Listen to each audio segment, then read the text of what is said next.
Pagi Saklar, selamat pagi semuanya. Sekarang kita masuk dalam sesi renungan kita.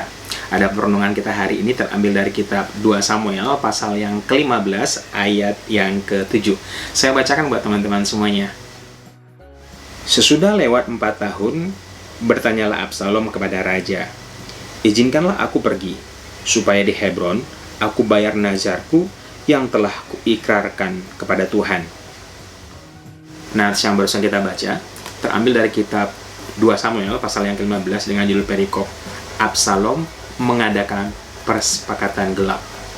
Pada perikop ini diceritakan setelah hubungan Absalom dan Raja Daud dipulihkan, maka Absalom ini membuat satu buah kereta kuda beserta dengan 50 orang yang berlari di depannya. Kemudian Absalom ini setiap pagi berdiri di jalan menuju pintu gerbang, dan setiap kali ada orang yang ingin datang ke istana untuk mengadukan perkara mereka, si Absalom ini mencegat dan bertanya, ada apa? Dan setiap kali mereka menceritakan perkara mereka, maka Absalom ini selalu berkata bahwa seandainya aku menjadi imam, maka perkara kalian ini akan kuselesaikan dengan sangat adil. Sedangkan sekarang kayaknya raja lagi cuek tuh sama kalian gitu. Dan Absalom ini adalah seorang yang tampan dan rupawan juga, dan sangat rupawan, dan juga seorang yang berlaku seolah-olah sangat merakyat. Jadi setiap kali ada rakyat yang datang dan hendak datang menyembah dia, maka si Absalom ini buru-buru datang dan memeluknya. Sehingga dengan demikian pamor Absalom ini menjadi sangat baik, citranya sangat baik sekali, sehingga orang-orang Israel ini dicenderungkan hatinya kepada Absalom. Sehingga ketika Absalom merasa bahwa momennya sudah tepat, dia hanya mengadakan sebuah pemberontakan. Dia pergi ke Hebron dengan alasan untuk memberikan nazar, tapi sebenarnya dia mempromosikan dirinya menjadi raja di sana. Dan ada cukup unik juga sebenarnya kenapa dipilih kota Hebron. Selain memang kota Hebron ini kotanya orang Yehuda, dulu Raja Daud juga menjadi raja pertama kali dilantik ya di Hebron. Jadi ada kayak, keren sih buat saya ini, kayak ada cerita politik historis yang dalam banget. Makanya Alkitab itu keren banget sebenarnya. Tetapi apa yang menjadi fokus kita pada pagi hari ini adalah kalimat yang baru kita baca. Sesudah lewat 4 tahun. Jadi 2 tahun hubungan mereka renggang. Jadi 2 tahun ini, selama 2 tahun si Absalom ini nggak bisa menghadap Raja Daud. Sehubungan dengan Absalom ini membunuh Amnon. Dan setelah 2 tahun tinggal di Yerusalem, baru hubungan mereka pulih. Jadi begini, apa yang dilakukan oleh Absalom ini, pergi ke pinggir jalan yang menghadap istana dan mencegat orang-orang di sana untuk menanyakan permasalahan mereka, itu dilakukan selama 2 tahun. Ya, jadi selama 2 tahun. Jadi sebelum terjadi pemberontakan yang resmi di mana Absalom mengklaim dirinya menjadi raja. Jadi 2 tahun lamanya dia melakukan kampanye terang-terangan menuju jalan istana. Dan yang kita catat di sini adalah semua tindakan yang dilakukan Absalom ini, Alkitab tidak mencatat bahwa Daud menegurnya. Daud tidak memberikan sanksi apapun. Jadi di sini yang kita lihat adalah pembiaran. Pembiaran demi pembiaran, pengaruhnya Absalom semakin kuat, dan terjadilah pemberontakan. Dan Daud untuk mencegah pertumpahan darah, dia memilih melarikan diri daripada anaknya sendiri, Absalom. Walaupun pada akhirnya nanti terjadi peperangan, terjadi civil war, peperangan antara orang-orangnya Daud dengan orang-orangnya Absalom, sehingga banyak korban yang mati, pertumpahan darah, dan Absalom sendiri pada akhirnya mati. Tapi apa yang kita pelajari pada pagi hari ini adalah pembiaran atau ketiadaan disiplin membuat Absalom ini menjadi liar, ya kan? Kalau seandainya begitu Absalom ini melakukan tindakan hal yang demikian dan si Daud ini mencegah atau menghukum atau memberikan disiplin yang lainnya kepada Absalom, maka pemberontakan tidak akan terjadi, maka pertumpahan darah tidak diperlukan, tidak terjadi. Tapi sekali lagi kita melihat bahwa Daud melakukan pembiaran. Kita tidak bisa menangkap alasan kenapa si Daud ini melakukan pembiaran. Menurut saya bisa jadi terjadi karena memang hubungan mereka baru pulih selama 2 tahun sebelumnya, di mana dia tidak menyukai atau dia memisahkan diri daripada Absalom sehubungan dengan Amnon. Sehingga karena dia sungkan, dia membiarkan. Tapi sekali lagi kita melihat bahwa pembiaran ini, ketidakadaan disiplin ini menjadi liar, sehingga terjadi pemberontakan, pada akhirnya terjadi pertumpahan darah. Dan hal ini juga terjadi sebelumnya, ya kan? Sebelum Daud ini berselisih atau si Absalom melarikan diri daripada Daud, kita melihat bagaimana Tamar, ya kan, anaknya Daud dari istri lain, diperkosa oleh Amnon. Dan ketika terjadi pemerkosaan ini, Daud, Alkitab mencatat, hanya marah. Maka raja sangat marah, tapi tidak ada satu buah disiplin atau tidak ada satu buah hukuman yang ditetapkan kepada Amnon sehubungan dengan tindakannya memperkosa Tamar.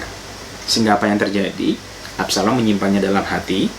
Setelah 2 tahun kejadian itu, bang, Absalom membunuh Amnon. Jadi apa yang kita lihat di sini adalah pembiaran demi pembiaran, ketidakadaan disiplin itu membuat orang menjadi liar.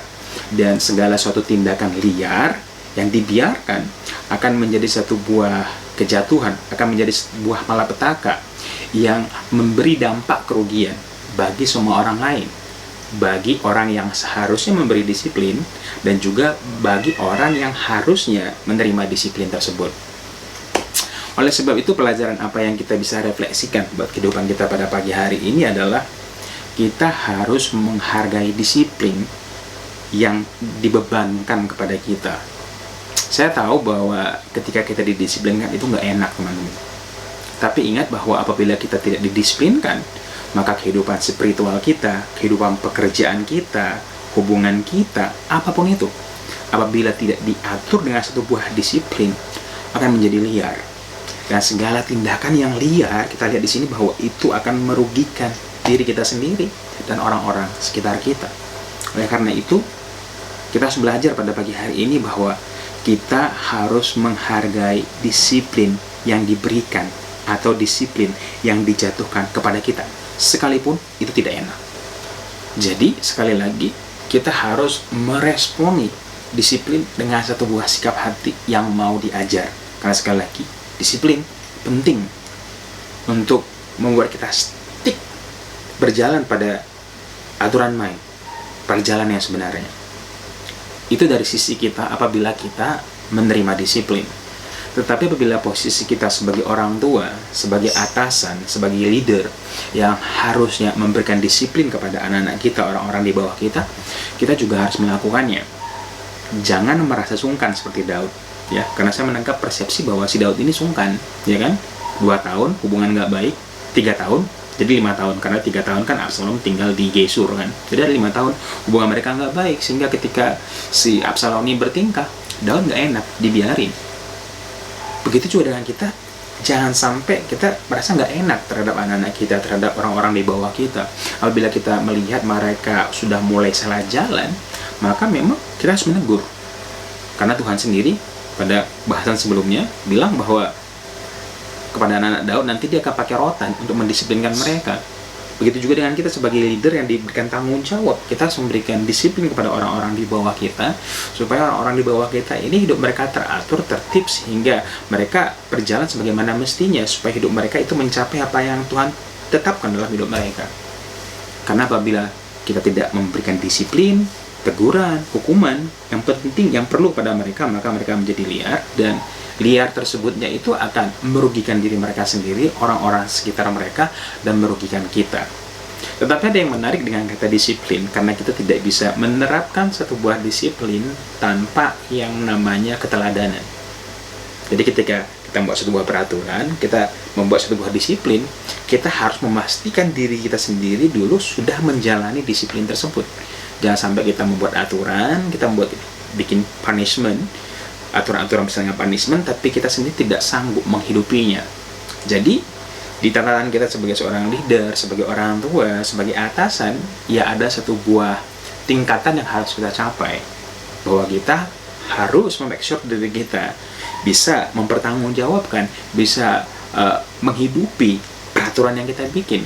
Karena sekali lagi, apabila tanpa keteladanan, kita sendiri tidak sanggup melakukannya, maka disiplin tersebut tidak akan berjalan. So, itu dia pelajaran kita pada hari ini tentang pentingnya disiplin dalam kehidupan kita. Tanpa disiplin, maka kita menjadi liar. Dan apabila kita menjadi liar, maka kehidupan kita akan jatuh dan merugikan diri kita sendiri dan merugikan orang lain. So, itu dia buat renungan kita hari ini. Sampai ketemu besok di saklar hari yang ke-93. Tetap semangat baca Alkitabnya dan bacalah Alkitab kita secara utuh dan menyeluruh. Tuhan Yesus memberkati kita semuanya. Semangat pagi.